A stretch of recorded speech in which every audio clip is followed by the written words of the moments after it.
महाशिवरात्रि व्रत में शिवरात्रि व्रत की कथा का पाठ करना बहुत ही शुभ फलदायी बताया गया है।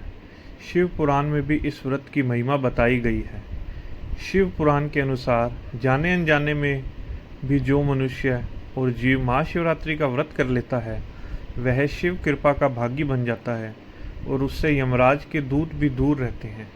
इसलिए महाशिवरात्रि व्रत में शिव भक्तों को महाशिवरात्रि की इस कथा का पाठ जरूर करना चाहिए। महाशिवरात्रि व्रत कथा।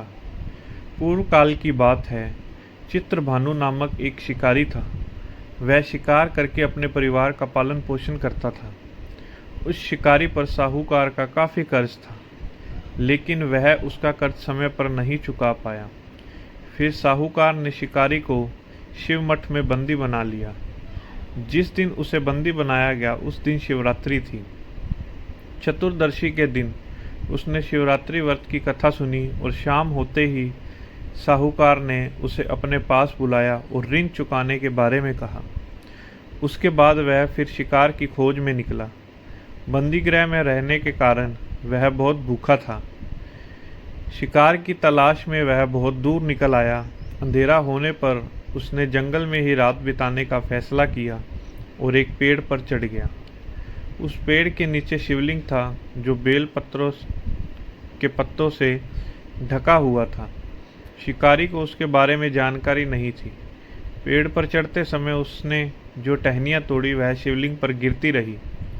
इस तरह से भूखे प्यासे रहकर शिकारी का शिवरात्रि का व्रत हो गया और शिवलिंग पर बेल पत्र भी चढ़ गए।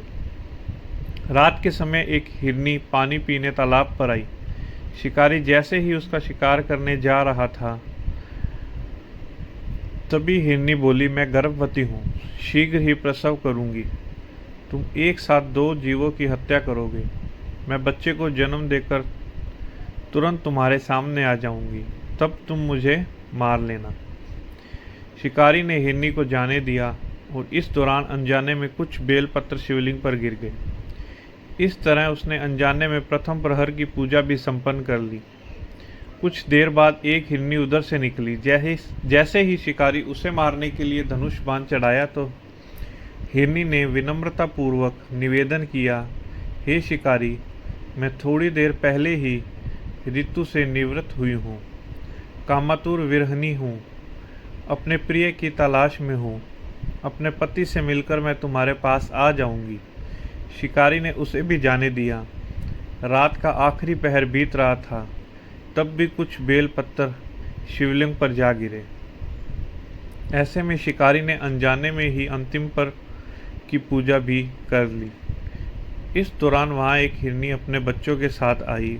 उसने भी शिकारी से निवेदन किया और शिकारी ने उसे जाने दिया। इसके बाद शिकारी के सामने एक हिरन आया।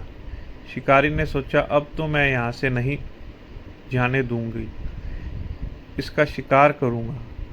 तब हिरन ने उससे निवेदन किया कि मुझे कुछ समय के लिए जीवन दान दे दो।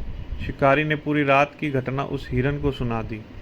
तब हिरन ने कहा कि जिस तरह से तीनों पत्नियां प्रतिज्ञाबद्ध होकर गई हैं, मेरी मृत्यु से अपने धर्म का पालन नहीं कर पाएंगी। जैसे तुमने उन्हें विश्वास पात्र मानकर छोड़ा है, तुम मुझे भी अब जाने दो। मैं उन सब के साथ तुम्हारे सामने शीघ्र ही उपस्थित होता हूँ। शिकारी ने उसे भी जाने दिया।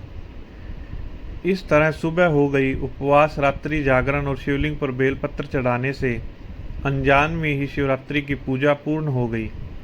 लेकिन अनजाने में हुई पूजा का परिणाम उसे तत्काल मिला। थोड़ी देर बाद हिरन और उसका परिवार शिकारी के सामने आ गया। उन सभी को देखकर शिकारी को बहुत गिलानी हुई और उसने पूरे परिवार को जीवन दान दे दिया। अनजाने में शिवरात्रि व्रत का पालन करने पर भी शिकारी को मोक्ष की प्राप्ति हुई। जब मृत्यु काल में यमदूत जीव को ले जाने आए तो शिवगणों ने उन्हें वापस भेज दिया और उसे शिवलोक ले गए। शिवजी की कृपा से चित्रभानु अपने पिछले जन्म को याद रख पाए, शिवरात्रि के महत्व को जानकर उसका अगले जन्म में भी पालन कर पाए।